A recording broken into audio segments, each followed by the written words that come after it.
Alright, so I wanted to make a quick video to go over ad networks and how they slow down your website.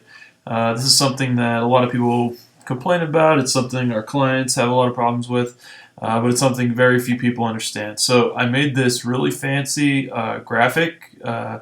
It's got this sweet cloud, which everything with the cloud means it's techie, and all these boxes are servers, and this is a computer. Everybody knows that this is what personal computers look like these days.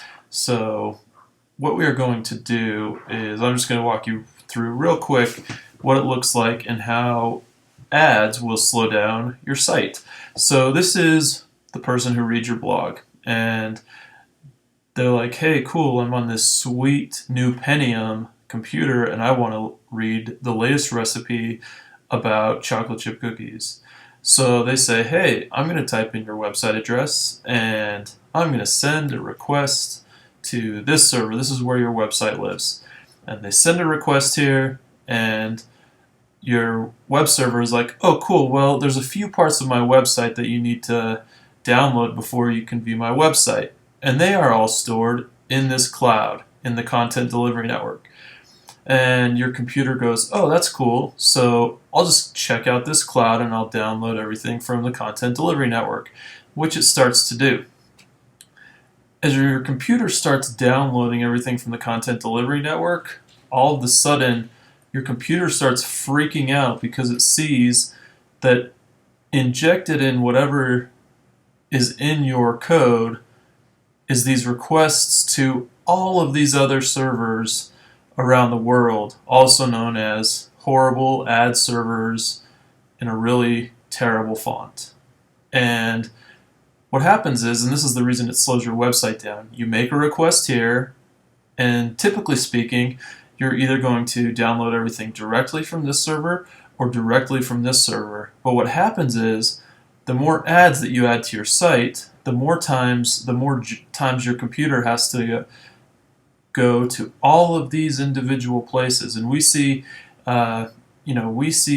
times where it'll take, the site is requesting 300 different servers and trying to download ads from 300 different servers. And what happens when one of these servers is slow? Well, it depends. If the ads that are loading aren't asynchronous, the entire process hangs up waiting for this one server to respond. And none of these other servers are going to serve up anything until this one's done. Even if they're asynchronous, your computer still has to make a request to every single individual server.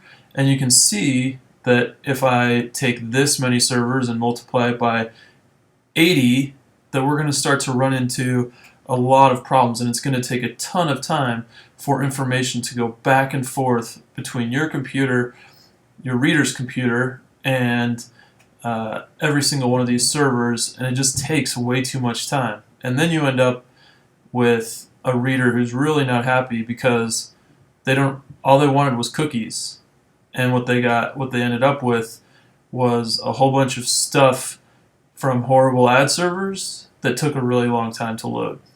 Hope that clears things up.